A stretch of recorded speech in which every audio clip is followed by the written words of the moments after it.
après le mandat d'arrêt, quoi, le mandat de dépôt. Ok, donc il y a 4 mandats. Oui, il y a 4 mandats. Maintenant, il y a aussi le mandat de dépôt déjà notifié, qui vaut arrestation en vertu d'ordre d'arrestation, dans les recherches spécialisées. Ok. Parce qu'il y a ce qu'on appelle... Et dans ce cas, il ne va plus comparaître, mais on va déposer directement. Non, c'est-à-dire lui, s'il ne comparaissent pas, les gendarmes et les policiers vont les amener et les conduire directement devant le juge. Mais ils ne passent même pas par le commissariat. Il y a quoi, vous le conduire devant le juge et tu peux faire un PV d'exécution d'un mandat. Nous trouvons avoir exécuté le nangam et tu l'amènes directement. Directement, il dit ça que beaucoup de gens du fanan da ngay ñëw rek def le PV quoi d'exécution. Pour l'amener quoi. Même parfois ça ils l'amènent directement. Et maintenant ça également par rapport à la directive de l'UEMOA, en cas d'arrestation, l'avocat a le droit d'assister. Il sera présent. Le juge, ils lui ont donné un mandat de comparution. Dès sa première comparution, maintenant les avocats là, ils partent à tout moment. Hein. Même la garde de vie, ils viennent. Oui, tout à fait. Même les gens convoqués des avocats. Oui, tout à fait. Mais moi, maintenant les OPJ ont de sérieux problèmes dans le travail parce que les avocats leur donnent des soubresauts, ils les assistent et que tout leur rôle, c'est de lui donner des arguments, de se justifier, quoi, de se disculper la plupart du temps. Donc voilà que c'est compliqué, mais c'est dans les normes de l'UEMOA.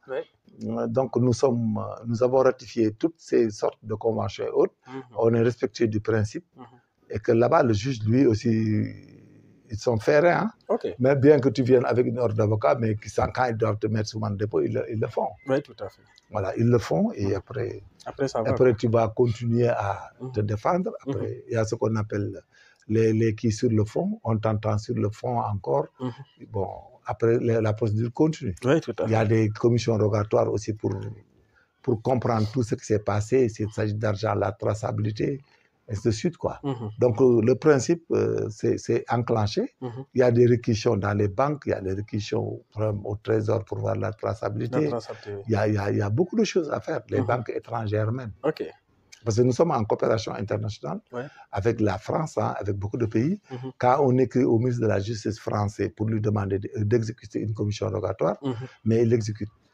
C'était anciennement appelé délégation judiciaire, quoi. À l'époque. Voilà, quoi. Il y avait la délégation judiciaire et la subdélégation judiciaire. Donc, c'était ça, mais maintenant, on dit la commission rogatoire.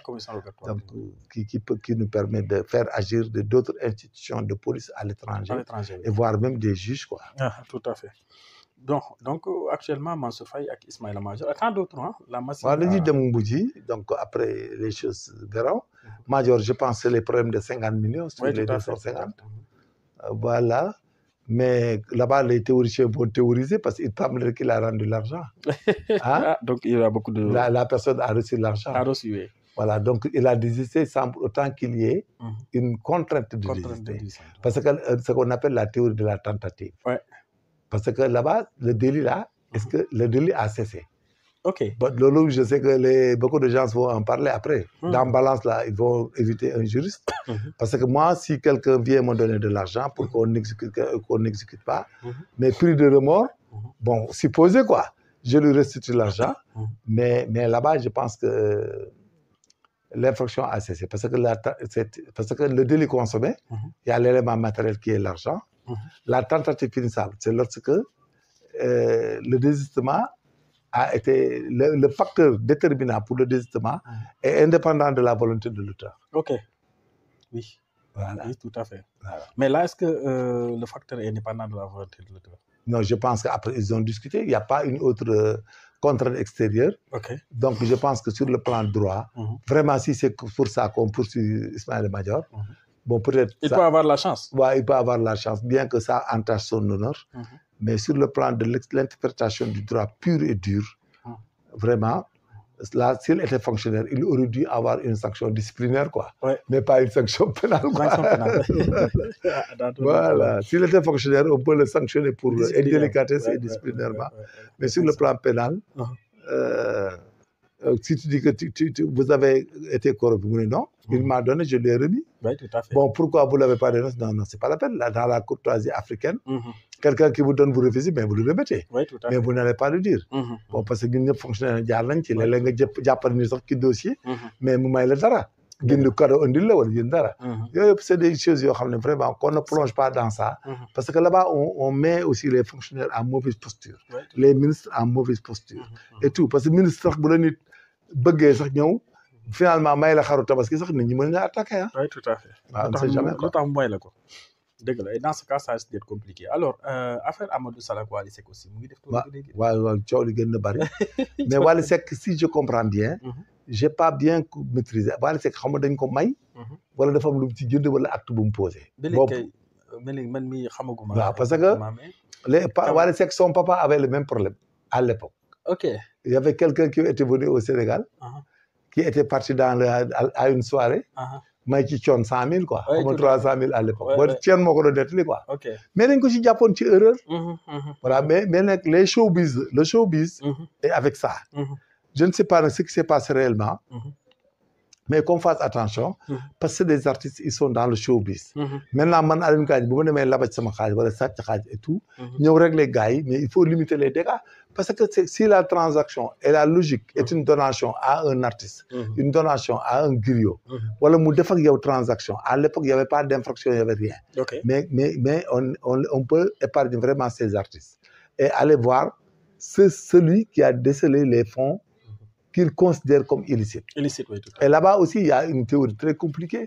Parce que s'ils disent qu'ils ont donné à beaucoup de Sénégalais des baux, ils ont donné à des Sénégalais des terrains autres, mais il faut qu'on fasse attention parce que le jour qu'on va lotisser des terrains ici sur les bêches et autres, on les donne à des gens, mais les gens aussi pourront un jour dire que c'est illicite et non conforme et c'est un abus de biens sociaux. Oui, tout à fait. Moo tax dañuy moraliser société, faire très attention. Parce que sinon, on va compromettre l'avenir de tous les fonctionnaires qui vont travailler au Sénégal. On va compromettre l'avenir des artistes, des businessmen, du showbiz en général, des transactions, de tout quoi.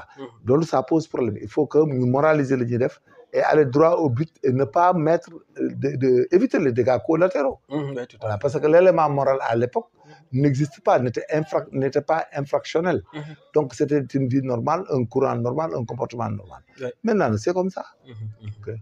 C'est justement ça. Alors, Abdou Nguer moom situation bi léegi xaw na. Abdou Nguer moi je conseille à tout le monde vraiment de le laisser partir. mu ñibbi. nañ ko bàyyi.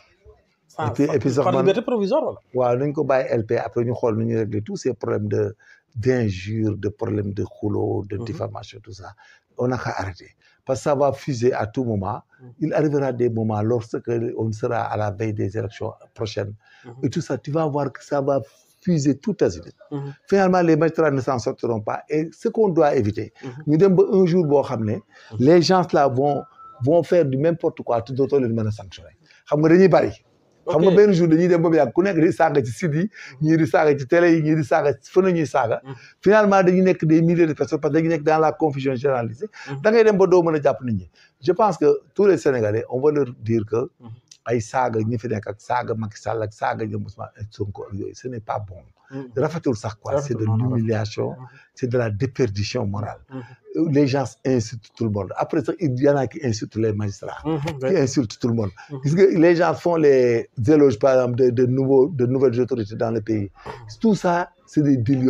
On ne peut pas entrer là-dedans. Parce que pour nous, tous les magistrats sont égaux, tous les chefs police et militaires, c'est des gens normaux.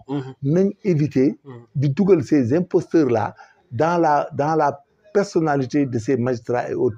Parce que tout le monde, tous les magistrats sont bons, tous les commissaires et police et OPJ sont bons, jusqu'à preuve du contraire. C'est un jeu de cupid, ça va nous rattraper et ça va encore nous amener dans des crises. Le Sénégal aussi, nous répéter encore la crise là que nous avons vécue. Non. On ne peut plus continuer sur ça parce que ça, mais le jour que ça va fuser, mais il n'y aura rien du tout. Oui, tout à fait. Il n'y aura pas de solution. Après, on est dans un talk de Kholsamonom. Et puis ça risque d'être compliqué. Très compliqué. C'est compliqué. Le problème d'Azoura, c'est très compliqué par rapport aux autres. Très compliqué par rapport aux autres.